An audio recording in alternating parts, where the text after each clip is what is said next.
8 victims in 3 years, all taken from the same darkened road. And for 40 years, these murders were a total mystery, until one piece of evidence blew the case wide open. These are the Colonial Parkway murders. Crime, conspiracy, cults, serial killers, and murder. All things that I love to consume, and I know you do too, you sick, twisted, beautiful, intellectually minded freak. I brought the second camera back, okay? A lot of you guys, I asked you guys a few videos ago if you wanted me to bring the second camera back, and it was overwhelmingly yes. That is why I watch it. Half of you were like, that is the only reason I watch you. So we're back. We're back with the second camera, all right? And if you don't like it, too bad. This is what we're doing right now, all right? I try not to use it too much to not, like, make it seem jarring, but it's there if I just want to like leave the video for a minute and just talk to you guys. It's just a little break from reality. All right. So, but continue to tell me what you guys like and what you guys don't like. I always read the comments, but I digress. Anyway, today we are getting into an extremely interesting case that I knew nothing about a week ago, and now I'm about to educate you on it. So without further ado, let's unbuckle our seatbelts, go Mach 5 on the highway, slam on the brakes, and bust through this windshield into this crazy case together.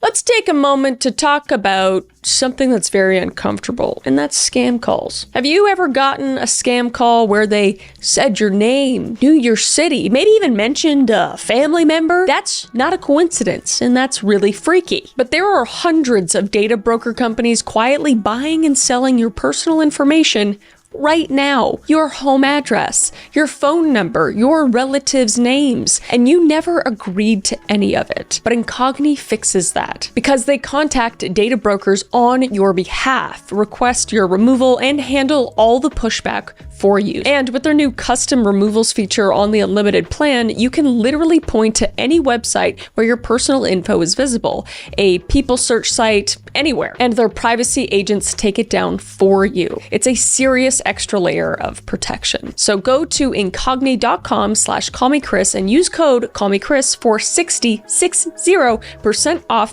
an annual plan. It's so incredibly important to protect your information. I highly recommend you use Incogni, so go check it out today. And I'll leave the link and code in the description for you, because they can't harm you if they can't find you. Thank you to Incogni for sponsoring this video and supporting the channel, and let's get back to it.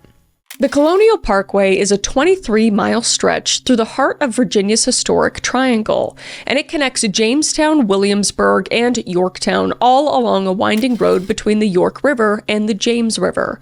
Built between 1931 and 1957, the Parkway was designed to be a meticulously crafted landscape, allowing visitors to experience nearly 400 years of American colonial history without any commercial advertising. And there are no gas stations along the length, no restaurants, no billboards. And the pavement itself is made of rounded river gravel that's set into concrete, giving the road an earth tone color with no painted lane markings. And several million people venture down this path, drawn by its natural beauty and historical significance. And during the day, it's a beautiful drive with forests on both sides of the road, and the York River appears through the gaps in the trees. But at night, it becomes something else entirely. There are no street lights to be found, and long stretches pass through dense woods where the towering trees block even the moonlight. And more than 50 pull-offs and overlooks can be found throughout. And in daylight, families use them to stretch their legs and take pictures.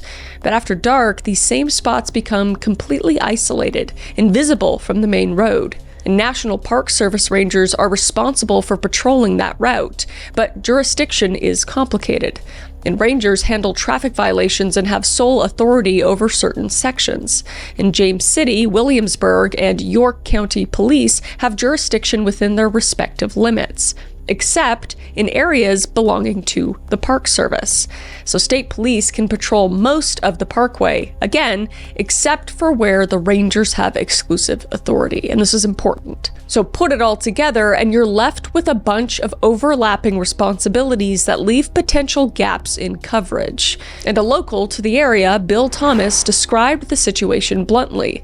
Quote, Some longtime law enforcement people have said to me that it was like the Wild West out there at night because it was only patrolled every few hours.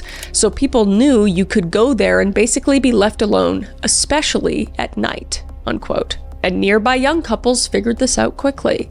And while most unmarried people still lived with their parents, making privacy hard to find, the Colonial Parkway offered a solution. As one author noted, quote, "As soon as the sun set, these isolated dark corners became a popular place for young couples to park their cars and hook up," unquote. And during the 1980s, the Parkway was known specifically as Gay Lovers Lane. And according to former homicide detective Steve Spingola, author of Predators on the Parkway, quote, "It was known not only by the homosexual community, but by the haters of the homosexual community," unquote. So the Parkway has an eerie dual nature that people who live nearby seem to understand naturally. And true crime author Blaine Pardoe, who would later co-author A Special Kind of Evil, The Colonial Parkway Serial Killings, observed, quote, "Having done the research for the book, I've since found that it's a creepy place to go to at night. It's lost its romance. There are alternative routes," unquote. And that reputation would prove well earned. So the surrounding Virginia Peninsula was heavily influenced by military and college towns in the mid-1980s, and Hampton Roads was, and still is, one of the most significant military spots in the United States, and the area supported a number of major bases. Naval Station Norfolk, the world's largest naval base, and Langley Air Force Base, Fort Monroe, Fort Eustis, the Portsmouth Naval Shipyard, the oldest Navy shipyard in the country. So these bases brought in a steady stream of service members and their families to the area, creating a moving population where unfamiliar faces rarely drew attention. And alongside the military presence, the peninsula is home to a large student population. And the College of William and Mary in Williamsburg, founded in 1693, is the second oldest institution of higher education in the United States. And Christopher Newport College, though it wouldn't gain university status until 1992, is an anchor for the academic community. So young people were just everywhere, and the late night culture was vibrant. But what didn't exist was any way to call for help, because this was before everyone had cell phones. And once a couple pulled off the main road and into one of the Parkway's secluded areas, they were completely cut off from any means of communication. So if something went wrong, there was no one to call, and no way to reach them either. And former FBI Special Agent Maureen O'Connell later explained, quote, "Couples go to Lover's Lane because it's isolated. They're usually in a dark area. They're secluded, especially when they're there to engage fully with one another. All those things could feed the fantasy of a serial killer," unquote. So the combination of minimal patrols, complete isolation, multiple secluded pull-offs, no lighting, and a population of young people from nearby military bases and colleges created a swirl of conditions that would prove disastrous. Now, the Parkway's darkness was perfectly suited for someone to take advantage of those who were unprepared. So Kathleen, or Kathy Marianne Thomas, was 17 years old in October of 1986, and her brother, Bill, would later describe her as stereotypically Irish in her physical features, pale skin, blue eyes, bright red hair, with a sweet and innocent look. And she had always been extremely smart and socially conscious, even from a young age. She was articulate and funny, with what he called a quick Irish wit. And Kathy had already accomplished more than most people twice her age. And in high school, she was an excellent athlete. She was a forward on the basketball team and competed in track and field. And she was just a natural leader. And when one friend from high school learned about Kathy wanting to go to the Naval Academy during their senior year, she immediately thought it was so Kathy because not only was it exceptional, it was groundbreaking. And even though that was an unusual thing for a woman at the time, that same friend recalled just how well-liked Kathy was. She was friends with nearly everyone, and in the classroom, she excelled. And she was a great writer with a natural aptitude for learning new languages even. So from 1977 to 1981, Kathy attended the United States Naval Academy as part of only the second class in the institution's history to admit women. And the Thomas family became the first father, son, and daughter trio to graduate from the academy. And while there, she played basketball and ran cross country. And she would graduate and become an ensign in the U.S. Navy. And she even studied to become fluent in Russian at the height of the Cold War and was awarded Most Improved Russian Student at graduation. And she would be assigned to duty in Norfolk, Virginia, where she served aboard the L.Y. Spear as a logistics officer in charge of cranes and the movement of torpedoes. And she was one of the first women to become surface warfare officer qualified and earned a number of outstanding fitness reports. And several sailors said she was the best officer they ever served under. So just an extremely accomplished woman.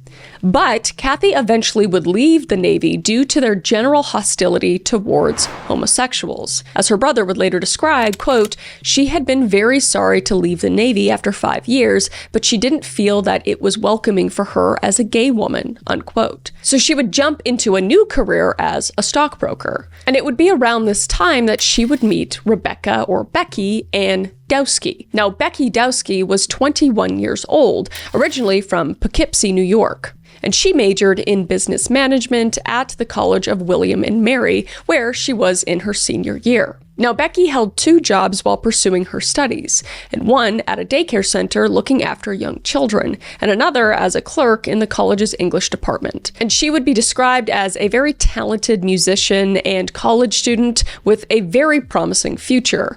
And she was also creative, kind, and just loved music. So Kathy and Becky would start dating in the spring of 1986, which was not something easily discussed in the mid-1980s, because people's attitudes towards same-sex relationships at this time made openness hard, especially for someone with Kathy's military background. So the two kept their relationship private, seeking out places where they could spend time together without fear of judgment. And the Colonial Parkway was one of those places. So on the evening of October 9th, 1986, Becky was seen leaving the computer lab on the William and Mary campus sometime around 6:30 in the evening, because she and Kathy had made plans to be together later that night. But after that, they would vanish, and their families would grow more and more worried as attempts to reach them failed, and no one would have any idea what had happened to them for 3 days. So on October 12th, 1986, a jogger spotted a white 1980 Honda Civic somewhere between 5:30 and 5:45 a.m., and the car would sit at the bottom of an embankment at the Cheatham Annex Overlook,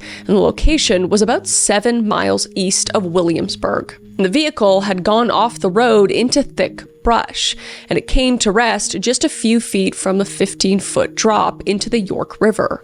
So a state trooper responded and found both women inside, and both had been killed. Now, Kathy's body had been shoved into the rear hatchback area, and Becky was found in the back seat. And from what the ranger could see, both women looked to have been strangled with a rope, and also their throats had been cut. And evidence suggested Kathy had actually tried to fight back, because a clump of hair was found gripped between her fingers, and a piece of nautical line was tangled in her hair. And the killer had also doused the car's interior with diesel fuel, but the fire was never lit. And whether this was intentional or a failed attempt remains unclear, but several details pointed toward a methodical killer. And the driver's seat had been adjusted for someone much taller than Kathy, which possibly indicated the killer had driven the vehicle after taking control. But no blood was found in the surrounding area, and the murders likely occurred somewhere else before the bodies were transported. And both women remained fully dressed, so there was no indication of any SA. And their purses were also still inside the car with money and jewelry untouched, so robbery did not appear to be the motive. Investigators collected more than 100 fingerprints from inside and outside the Honda, though none matched anyone in law enforcement databases at the time. So they had no leads, and the case started to go cold. Then there was David Lee Nobling, who was 20 years old, and he lived in Hampton, Virginia, where he did landscaping and sales work, and his girlfriend had recently found out she was actually expecting a child. But David would meet another girl at that time named Robin Margaret Edwards, who was just 14 years old. And she would be described as fearless and just full of energy. But she had reportedly run away from home a number of times before, and according to one source, her experiences had left her aged beyond her years. But it was around this time where she actually seemed to start turning things around for herself. So on September 19th, 1987, David offered to drive his younger cousin, Jason, to see Robin for a date. So Jason was actually going out on a date with Robin that night. And the plan was to see the movie Dragnet, and David's brother Michael came along as well. However, when they arrived, the movie was sold out, so the group went to an arcade instead. And at around 10 p.m. that night, they brought Robin back to her parents' house in Newport News. And Robin's mother, Bonnie Dodson, remembered their last conversation. Quote, "I told her that she had to be home by 11, and she called me about a quarter after 11 and let me know that she was home safe," unquote. But Robin did not stay home, and she actually slipped out later that night to meet up with David again, this time alone. And together, they drove to Ragged Island Wildlife Refuge. And that area sits about 30 miles from the Colonial Parkway along the James River. And like the Parkway overlooks, it was a secluded location. But unfortunately, neither of them would ever be seen alive again. So 2 days later, on September 21st, a sheriff's deputy patrolling Ragged Island found David's Ford Ranger pickup. And the truck appeared abandoned, and the doors were closed but not locked. And the window on the driver's side was rolled down, and the radio was still on. But there was no sign of David or Robin anywhere. And 2 days after that, on September 23rd, a person walking the shoreline discovered their bodies, because both had washed up with the tide about 100 feet apart from each other on the beach. And Robin looked to have been shot once in the back of the head, and evidence indicated she actually had been because she had been found with her clothing partially removed and her jeans were unbuttoned. And her bra had been pushed up around her neck. And David would be found shot twice, once in the shoulder and once in the head. And the shoulder wound suggested he may have attempted to flee, and he likely turned away from his attacker before being struck.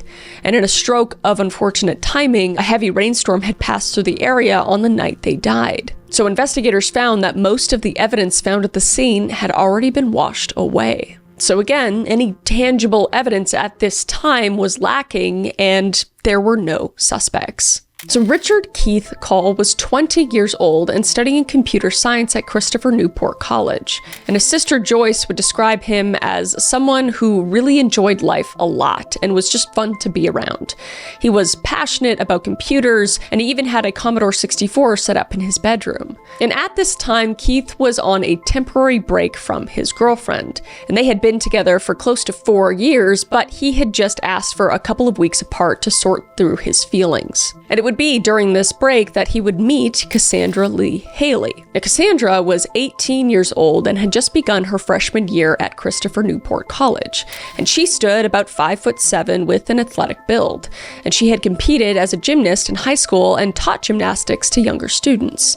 And her mother, Joanne Haley, later would describe her as very warm and had openness, saying Sandy was unique. There was nobody she wasn't going to be a friend to. She was very generous with everything, unquote. But Cassandra had a fear of water, and she had also expressed unease about the Colonial Parkway. And after the murders of Kathy Thomas and Becky Dowski 2 years earlier, she thought the place felt unsettling. But April 9th, 1988 would be the day of their first date, and by most accounts, this was just meant to be casual. So that evening, Keith picked Cassandra up from her family's home in Grafton, Virginia, and he was driving his red 1982 Toyota Celica. And they would first go to see a movie, and then they would head to a party near campus in the University Square area. And at the party, witnesses noticed they spent time apart. And Keith talked with his own friends, and Cassandra caught up with an ex-boyfriend, actually. It was a very relaxed, fun evening with nothing unusual. And after they had enjoyed themselves, they left the party together sometime between 11:30 p.m. and 2:25 a.m., so very big gap of time. And despite Cassandra's discomfort with the Colonial Parkway, that's where they ended up going anyway. So the next morning, April 10th, Keith's red car was spotted at the York River Overlook in Yorktown, and it was found around 7 a.m., but not reported until 9 a.m. And this location was only a few miles from where Thomas and Dowski had been discovered 18 months earlier. And the driver's door was hanging open, and Keith's keys sat on the seat, and his watch and glasses had been placed on the dashboard. So the arrangement seemed deliberate. And inside the back seat, investigators found most of Keith's clothing and nearly everything he had worn that night, including his underwear. And some of Cassandra's clothing was there too, along with her underwear. And empty beer cans were scattered throughout the back seat as well. And both Cassandra's purse and Keith's wallet were gone this time. And true crime author Blaine Pardoe later observed a pattern across the cases, saying, quote, "It's almost like a fingerprint to each one of the Colonial Parkway cases. The keys were left in the car, the door was left ajar, the radio was on. They were all set up so someone would see that car and steal the car and muddy the case even more," unquote. But tracking dogs were brought in to search, because at this point, neither of them were anywhere to be found. But the dogs would pick up a scent leading away from the vehicle, and the trail ran along the parkway past the spot where Thomas and Dowski's car had been found. And it ended at Indian Field Creek, where the dogs tried to go into the water, and handlers had to hold them back. And the behavior suggested a boat may have been involved. So park officials initially theorized that Keith and Cassandra had just gone swimming and potentially drowned. But investigators were doubtful that that was the case, because the water temperature that time of year was around 40 degrees, which is cold as fuck. And a 20-foot embankment separated the overlook from the river. And, as mentioned before, Cassandra was known to be afraid of water. But unfortunately, an extensive search of the river turned up no sign of them. And with no bodies, they really had nothing to go on, so the case would go cold. And next, there was Anna Maria Phelps, who was 18 years old. And her family said she had such a great sense of humor, just very sharp and very witty. And she had been living in Virginia Beach with her boyfriend, Clint Lauer. But the couple was struggling to make ends meet, because Clint had recently been let go from his job at Wendy's, and their electricity had even recently been disconnected.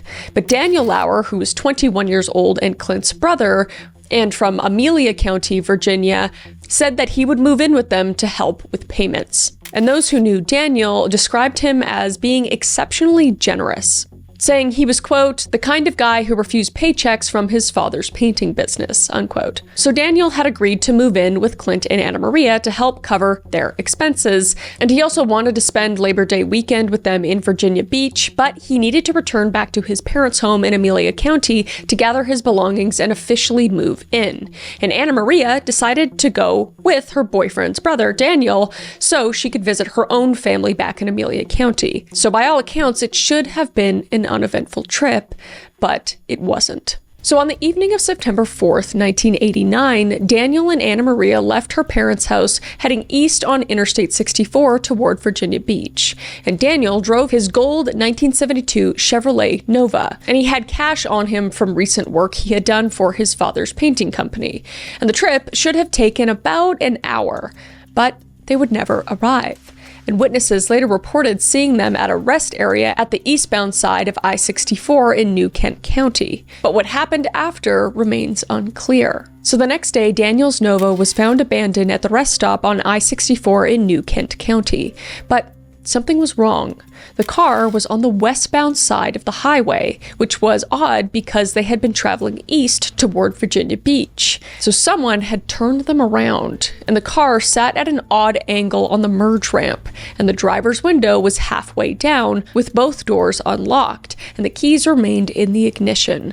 But a small detail inside the car caught investigators' attention, because Daniel had a feathered roach clip that he normally kept hanging from his rear view mirror, but it had been moved to the driver's side window. So the repositioning appeared to be very deliberate, and some investigators saw it as a taunt from whomever had taken them. And dirt and grass were caked underneath the vehicle, which made it look like the car had been driven off-road recently. And Daniel would have had no reason to leave the highway. And Anna Maria's purse was still inside, once again ruling out robbery. So at first, investigators speculated that Daniel and Anna Maria had simply run off together, and for 6 weeks, neither was found. But finally, on October 19th, 1989, hunters walking along a logging road made a discovery less than a mile from the rest stop. And the discovery was skeletal remains in that wooded area covered by an electric blanket. And the blanket had come from Daniel's car. But decomposition had destroyed most of the physical evidence, which unfortunately made it so the exact cause of death could not be determined. And whether Anna Maria had been SA was also impossible to establish. But one finding stood out. Stab wounds were visible on Anna Maria's bones, because she had a cut mark on one of her finger bones, suggesting she had fought back against her attacker. So whatever happened in those woods, she did not give up without a struggle. But years later, investigators would discover a note Anna Maria had written, and it had been sitting in a box of evidence from her apartment, overlooked during the original investigation. And the note described plans to meet someone at a rest stop, and it included a name and mentioned the person would be driving a blue van. And how this detail connects to what happened has never been explained. And by September of 1989, at least 8 young people had been killed or disappeared along or near the Colonial Parkway over a span of just 3 years. But at this point, the person responsible remained free. Let's take a pause to talk about something that has saved my mornings, and that is Remy. Because for years, I'd wake up with a sore jaw from nightly clenching. I have a horrible clenching problem, but I even see like little chips forming in my teeth, and I knew I needed to protect my smile. And that's why I trust Remy to protect my teeth with their custom night guard, along with over 350,000 Americans. And Remy night guards are clinically tested and FDA cleared to prevent teeth damage from grinding, reduce jaw tension and facial muscle strain, and help improve sleep quality. I also get horrible migraines. I have chronic migraines, and my clenching actually makes them worse. And I have found that Remy has helped that quite a bit. But you get the same professional quality and comfort as a dentist-made guard for about 80% less by taking your own impression at home. But here's how my personal Remy experience went. The impression kit arrived at my door. The instructions were really easy to follow, and I'm not good at that. I made my impressions in minutes, and Remy crafted a custom fit night guard and shipped it back fast. And putting it in felt comfortable and secure, and now I sleep better and my teeth are protected. So protect your teeth with Remy using code CCCM for 50% off. Shop remi.com/CCCM. That's 50% off with the code CCCM. Thank you so much to Remy for supporting the channel and sponsoring the video, and let's get back to it. So the FBI did not wait long to share their theory with the Thomas family. And 4 days after Kathy and Becky's bodies were discovered, agents approached Bill Thomas, and they believed the killer might be someone in law enforcement, or possibly someone impersonating law enforcement. And when Bill asked them to clarify, the agents explained they were looking at police officers, park rangers, or someone presenting themselves as an authority figure. And the theory came from what investigators observed at the crime scene. The windows of Kathy's Honda had been rolled down, and her wallet had been pulled from her purse. So it looked like she had been preparing to show identification. And retired FBI specialist Agent Irvin Wells later pointed to those rolled down windows. And they suggested the victims believed they were dealing with someone who had authority over them. And former FBI profiler Jim Clement reached a similar conclusion. And wallets were found open in the victim's vehicle across multiple cases. Quote, "That tells me that either they were getting ready because they thought they were being pulled over by a police officer or park ranger, or whoever approached them pretended to be a cop or was a cop," unquote. But criminal profiler Pat Brown interpreted it slightly differently, and she believed the perpetrator, quote, "could be involved in law enforcement or more likely wished he were. And this was someone who, quote, wanted authority and probably did not have it," she said. And quote, "His crimes gave him this feeling. He was able to surprise, control, and punish wrongdoers," unquote. So the theory explains something that had puzzled investigators. How could one person control 2 victims at once?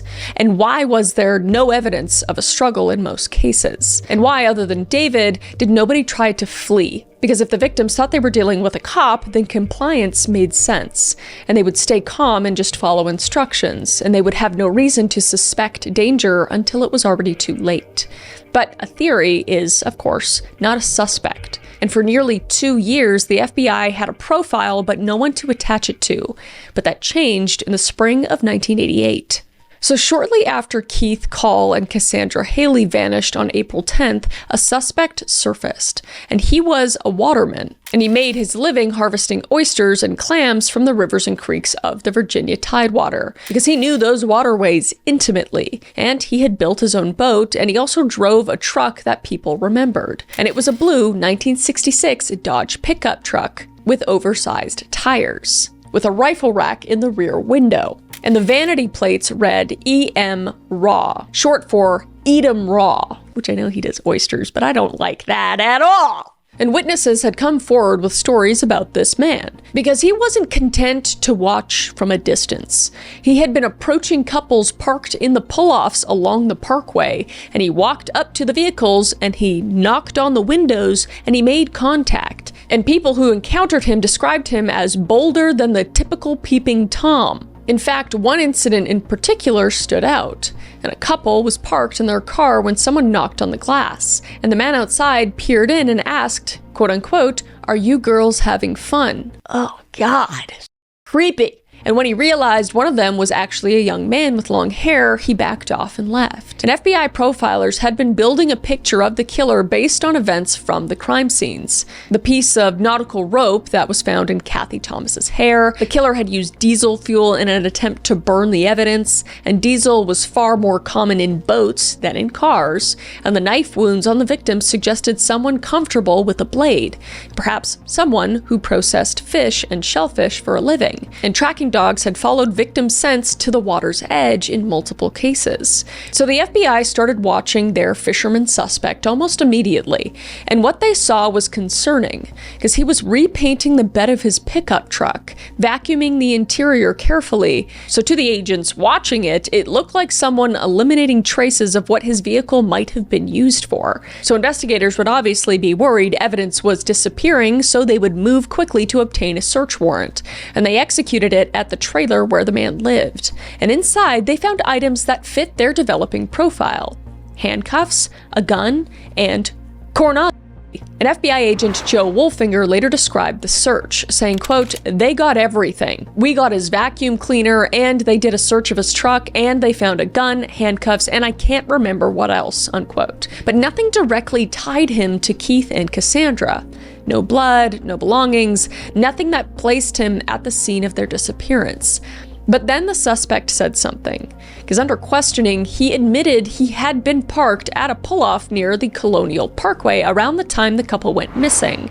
And Wolfinger confirmed this, saying, quote, "He even admitted being at the next cutoff around the right time, so he was seen by somebody else that night," unquote. And with that, the circumstantial case started to build. And they had a suspect who matched the profile. And he had behavior consistent with destroying evidence, like restraints and a weapon in his home. And his own admission that he was nearby when Keith and Cassandra vanished. And today, this combination might have been enough to pursue charges, or at least to keep the pressure on while forensic testing continued. But this was 1988, and DNA analysis was not yet standard, and the fingerprints from the crime scene had not matched anyone in existing databases. And since Keith and Cassandra hadn't been found, there were no bodies to examine. So the FBI decided on one more step. They would administer a polygraph test. So the Bureau brought in one of their very best, because the examiner had a reputation. He was known as a polygrapher extraordinaire, and his name was Barry. And he had worked major cases, including the John Walker spy investigation, and John was a Navy communications specialist that ran an 18-year spy ring and passed sensitive info to the Soviet Union. So a serious guy, to say the least. So when Barry rendered a verdict, people trusted it, and the fisherman sat for the test. But surprisingly, he passed effortlessly. And based on the results, the FBI removed him from suspicion and released him. He He simply walked out and went back to his life. An FBI special agent in charge, Irvin Wells, was furious, and he told author Blaine Pardoe what he had said to the polygraph team, saying, quote, "I know this guy did it. You guys better be right," unquote. But Wells deferred to the examiner, quote, "We brought in a polygrapher, one of the best the Bureau had. And he said this guy didn't do it," unquote. And at this point, it was the spring of 1988. And by then, the suspect had already killed David Knobling and Robin Edwards the previous September. And he had killed Kathy Thomas and Becky Dowski a year and a half before that. And then 5 months later, Anna Maria Phelps and Daniel Lawyer became the next victims. But the fisherman was not the only suspect that surfaced. And over the following decades, more than 130 people drew investigative attention, and more than 3,500 reports were generated. And the case files swelled with tips and theories and dead ends. But one name that emerged was Fred Atwell. Now, he was a former deputy in Gloucester County. And Atwell would be eventually arrested, but not for murder. He had actually run a fraudulent car raffle that targeted families of the Parkway victims, which is awful and disgusting. Just exploiting their grief for money. And the scheme brought investigators to his door, but nothing connected him directly to the killings. So they hit another dead end. But then another name persisted, and that was Daryl David Rice. Now, Rice had been charged in connection with the 1996 murders of Julie Williams and Loli Winans in Shenandoah National Park. And the two women had been killed in a remote outdoor location, and the case had some similarities to the Parkway murders on the surface. A couple targeted in an isolated area, possible selection based on sexual orientation. So investigators explored whether Rice might be responsible for both murders for years.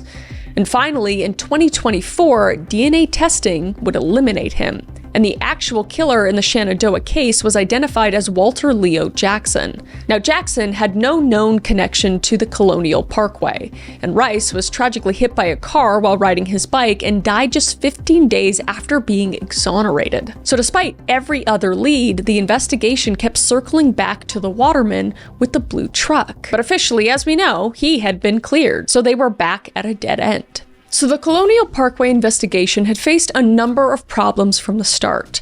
Jurisdiction was a mess, as we kind of discussed at the beginning of this video. And the parkway itself fell under National Park Service Authority, which meant there could be FBI involvement. But the Knobling and Edwards murders happened at Ragged Island, which was Isle of Wight County territory. And the Phelps and Lawyer case occurred at a rest stop in New Kent County. And Virginia State Police were involved across all the cases. And each agency had its own protocols, and information didn't always flow freely between them. And the technology of the time offered little help, as we know, because as mentioned, DNA testing was not standard practice yet. And even though fingerprints were plentiful, over 100 were lifted from just the Thomas and Dowski crime scene alone, there were no databases to match them against. So they sat in evidence storage, effectively useless without a comparison. And some of the crime scenes had been compromised, as we know, because at the York River Overlook, where Keith's car was found, park rangers reportedly disturbed evidence before investigators arrived, causing the original state of the scene to be lost. And the killer's methods created additional confusion, because Thomas and Dowski were strangled with their throats cut, and Knobling and Edwards were shot, and Phelps and Lawyer showed signs of stabbing. So if one person truly was responsible, why did their approach keep changing? That was odd. Usually these killers have the same MO across the board. And some investigators questioned whether the cases were even connected because of that. And furthermore, two of the cases left almost nothing to work with, because Keith and Cassandra's bodies were not found, and Anna Maria and Daniel were not discovered until 6 weeks later. And by then, decomposition had destroyed most of the physical evidence. So the families remained in this just dreadful limbo with no answers and no closure. So by the early 1990s, the Colonial Parkway investigation had completely stalled, and the last confirmed victims, Anna Maria Phelps and Daniel Lawyer, had been found in October of 1989, and investigators had continued working leads in the months that followed, interviewing potential witnesses and reviewing evidence, but nothing broke open, and the steady stream of tips slowly trickled out. And then it would dry up entirely, and the case went cold. But that did not mean it was forgotten, because every few years a new detective would pull the files and take another look. And journalists revisited the story on anniversaries, publishing retrospectives that briefly rekindled public attention. And true crime writers reached out to families, promising fresh perspectives in books that never produced breakthroughs. None of it really led anywhere. But Bill Thomas refused to let his sister's case disappear. And he would stay in contact with investigators, following up on every single lead. And he kept Kathy's name in front of anyone who might listen. And he wasn't alone, because other families did the same, attending press conferences and talking to reporters, refusing to let the victims become footnotes. But time kept passing, and the 1990s ended and the 2000s came and went. 3 decades would slip by. Children who weren't even born yet when Kathy and Becky died had now graduated from college. New students filled the dorms at William and Mary and Christopher Newport, and most of them blissfully unaware of what happened on the Parkway their parents once warned them about. But the overlooks remained, still isolated and still dark after sunset. And somewhere in Virginia, the killer just kept living his life. But on December 15th, 2017, a delivery driver in Lancaster County, Virginia, noticed something wrong. A front door stood open at a rural residence, and the sign suggested a home that had been abandoned, or perhaps someone who could no longer care for themselves. And the driver reported what he saw, and police conducted a welfare check. And inside the home, they found a 63-year-old man, and he was dead, and the medical examiner ruled the death by natural causes. Atherosclerotic cardiovascular disease, aka plaque buildup that had stopped blood flow to his heart. And based on the condition of the body, he had likely been dead for at least a month before anyone found him, and he had died alone. So as part of routine procedure, the medical examiner collected a DNA sample, and this was standard practice in cases requiring identification or documentation. And the sample was then preserved and filed.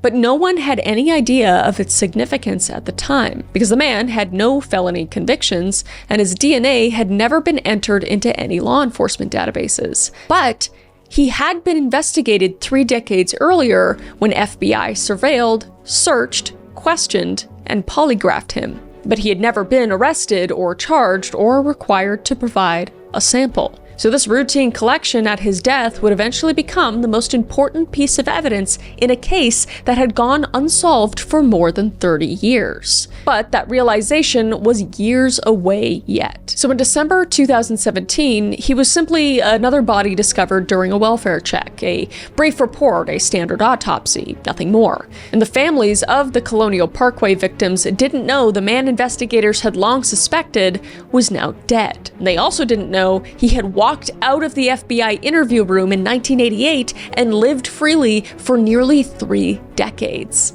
But now the key to the truth was sitting in a medical examiner's file, just waiting for science and determination to catch up with a killer who had escaped justice his entire life. So in 2022, the FBI and Virginia State Police made a decision that would reshape the entire investigation. And the Colonial Parkway murders had been cold for more than 30 years at this point, and traditional methods had been all but exhausted. And witnesses died or disappeared, and memories had faded with all that time passed. And the physical evidence that remained was sitting in storage lockers untouched by modern forensic science, since it had been collected before DNA testing was really even a thing. So, investigators decided to go back to the beginning, and they would re-examine every piece of preserved evidence using technology that had not existed in 1986. And this was no small task, because more than 130 people were investigated over those years, and files accumulated, and names were added and removed, and some suspects had died, and others moved away or vanished from investigative radar entirely. But DNA, of course, does not fade with time, and evidence properly stored can reveal its secrets decades after a crime. And among the samples submitted for comparison was one collected in December of 2017, the one taken from a 63-year-old man found dead in his Lancaster County home. And that man was the waterman who had been the FBI's primary suspect in 1988. The one who had passed a polygraph and walked free. And for 35 years, the polygraph result had protected him. Despite every piece of circumstantial evidence, despite the instincts of veteran investigators, the Bureau had let him go. Just let him go based off a polygraph test. And now science would deliver the final verdict. And in 2023, the Virginia Department of Forensic Science confirmed what investigators had long believed. The DNA conclusively matched, and the testing was performed by DNA Labs International in Florida, and funding came through the Virginia Sexual Assault Kit Initiative, which was a program created to address the backlog of untested evidence in sexual assault cases across the state. The same initiative that had brought closure to survivors of sexual violence was now delivering answers to families who had waited nearly 40 years. And the Waterman's genetic profile matched evidence records from the crime scenes, and it left no room for doubt. So the man who had sat in the FBI interview room in 1988 and convinced a polygraph examiner of his innocence had been guilty the entire time. And his name was Alan Wade Wilmer Sr., and he had been the FBI's top suspect from the moment they'd identified him in April 1988. Everything about him aligned with the profile investigators had constructed, from the nautical line, the diesel fuel, the blade work, etc., all pointing to a pattern of a predator who knew the Parkway's isolated overlooks and used that knowledge to hunt. And that single test derailed the whole investigation, and it gave him a second chance at life, which he milked for 29 more years, free from suspicion, prosecution, and consequence. And then he died in his bed of November of 2017, and he was never forced to answer for what he had done to those innocent people between 1986 and 1989. And the DNA confirmation came 6 years after his death, nearly 40 years after his first murder. So justice, in any traditional sense, was no longer possible. Let's take a quick pause to talk about something we have all said at some point in our lives, and that is, I have nothing to wear. When in fact, you do have something to wear. But maybe you've just grown tired of the things in your closet. We've all been there. And that is why I've been genuinely obsessed with today's sponsor, Daily Look. Now, Daily Look is the #1 highest rated premium personal styling service for women. And what makes it different is that you get a real dedicated personal stylist, not a quiz that just spits stuff out. An actual human who curates a box of up to 12 pieces specifically for you based on your shape, preferences, and lifestyle. And you keep the same stylist every time, so they actually learn what you like, which is what I really like about it. And you can try everything at home and keep what you love and return what you don't. And it has free shipping both ways, with sizes extra small to 3X. And it's brands you actually recognize, like Kate Spade, AG Jeans, Girlfriend, Collective. So it's time to get your own personal stylist with Daily Look. So head to dailylook.com to take your style quiz and use code CCCM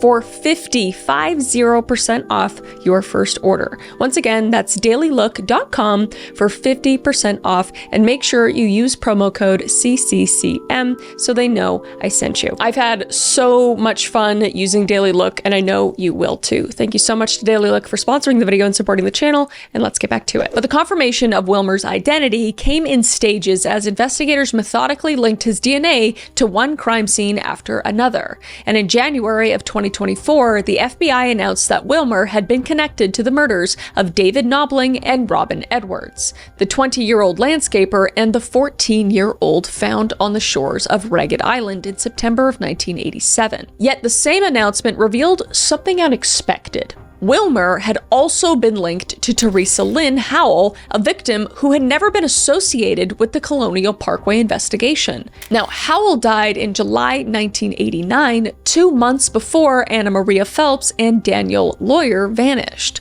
So it turns out the scope of Wilmer's crimes was larger than anyone had realized. And in November of 2025, investigators announced another connection. Wilmer's DNA matched evidence from the murder of Lori Ann Powell. And she had been killed in March 1988, just 1 month before Keith Call and Cassandra Haley disappeared. And like Howell, her case had been investigated separately for decades. And then, in January 2026, the FBI made the announcement the families had been waiting nearly 40 years to hear. Alan Wade Wilmer Sr. was responsible for the murders of Kathleen Thomas and Rebecca Dowski, the first known victims. The case that had started everything. The circle was finally closed. For the families who had spent decades searching for answers, the confirmation brought a complicated kind of relief. Bill Thomas had pursued his sister's case for a significant portion of his life, and when the announcement came, he spoke publicly saying, quote, "I've been pursuing answers for 39 years." Unquote. And even after all that, even after everything he had learned about the investigation, the confirmation just caught him off guard, saying, quote, "I was still surprised it was Wilmer," unquote. And the surprise made sense because Bill had known about Wilmer for years and knew he had been a suspect. And he even knew about the polygraph test. But suspicion and proof are different things. And after 39 years of uncertainty, the finality of DNA evidence still hit harder than expected.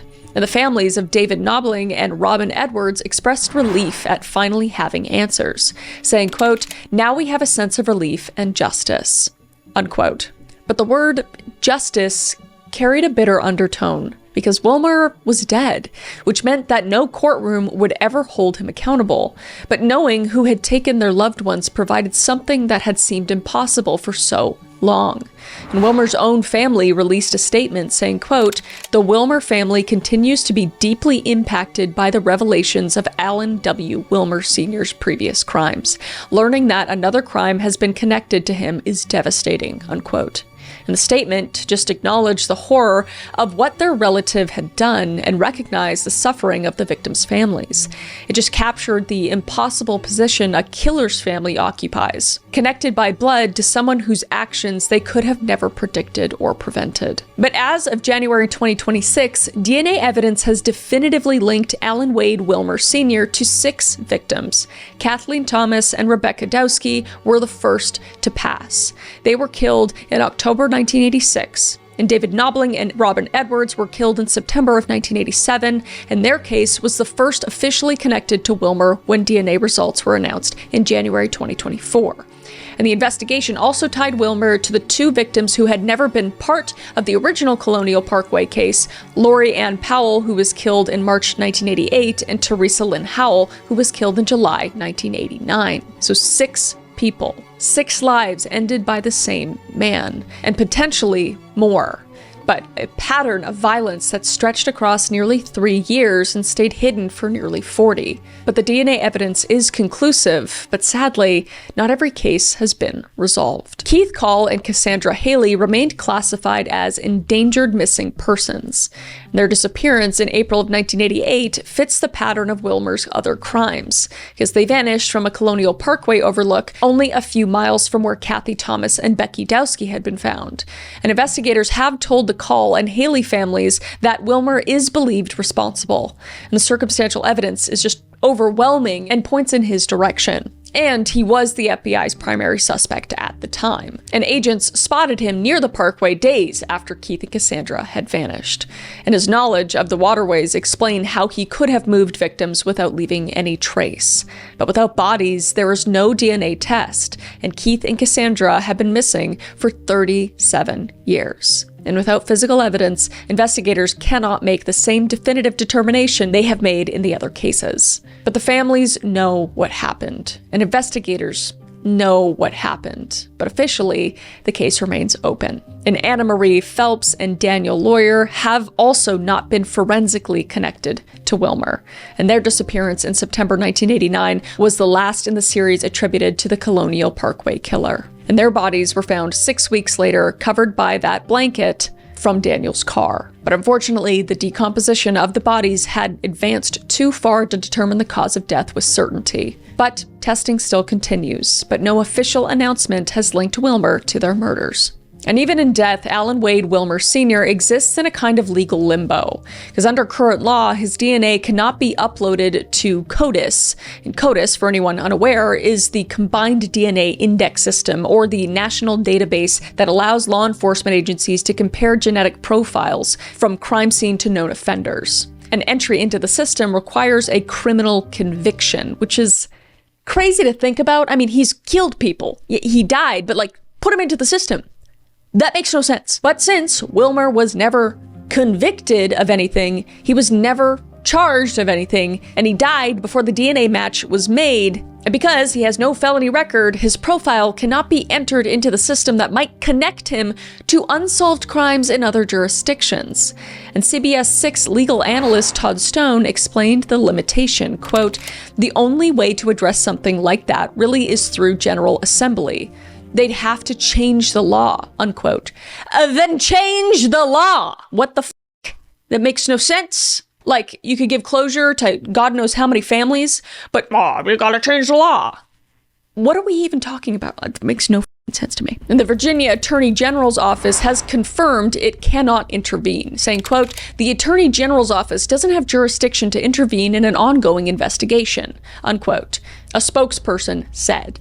And Bill Thomas has taken up the fight to change the law, saying, quote, "Right now, the way the laws are set up, even though Alan Wade Wilmer Sr. is a serial killer and has killed at least 6 people, including my sister and her girlfriend Rebecca Dowski, we do not have the capability to upload his DNA into CODIS because he was never convicted of a crime before he died in 2017, unquote. And he and other family members are pushing for legislative reform. Quote, "We are going to be asking the legislature, the governor, and the new attorney general to change this law, because I can't believe we're protecting the civil rights of a dead serial killer over the rights of my family and all of these families who are still waiting for answers," unquote. But without the CODIS entry, investigators must work case by case. And every potential connection requires a direct comparison between Wilmer's DNA and evidence from that specific crime scene, which is a slow, incredibly painstaking process. And the U.S. Attorney's Office for the Eastern District of Virginia has confirmed what the evidence makes clear. If Wilmer were alive, the evidence developed through this investigation would support federal prosecution. A moot point, considering he is, in fact, not alive. And Commonwealth's attorney in Isle of Wight County, the city of Hampton, and Gloucester County have all stated that charges would have been filed in their jurisdictions. But since he died before he was caught, he will never see the inside of a courtroom. And the DNA confirmation answered the question that haunted this case for nearly 40 years. The families now know who killed their loved ones, but other questions remain. Did Wilmer have an accomplice? Because the methods used in the murders varied dramatically in how they were killed, in how they were disposed of, etc. And the inconsistency of them all has puzzled investigators for decades. And Larry McCain led the Virginia State Police Behavioral Science Unit. And he argued that 2 people were working together.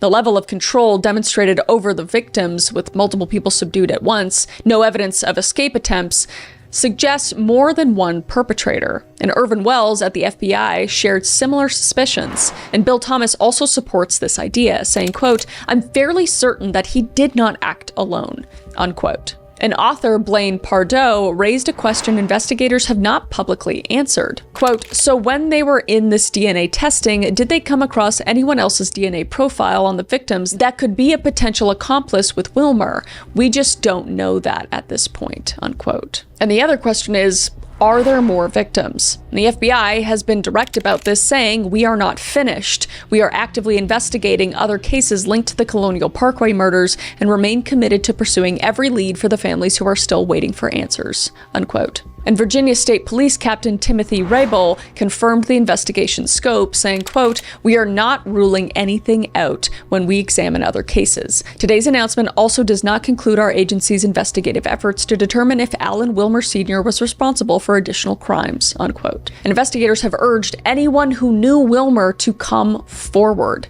saying, quote, "Even though Alan Wilmer Sr. is deceased, it is not too late to come forward," unquote.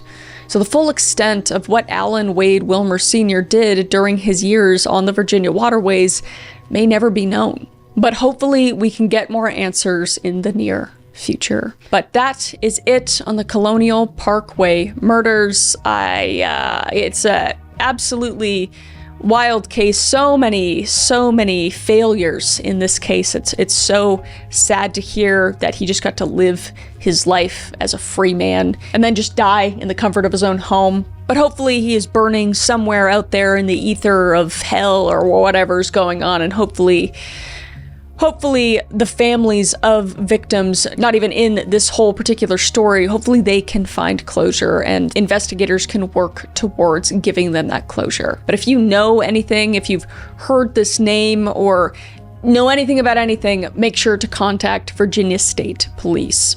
But with that, please let me know if there are any other cases you want me to deep dive into. I always read the comments, and until next time, I will see your beautiful face. Stay safe out there, all right?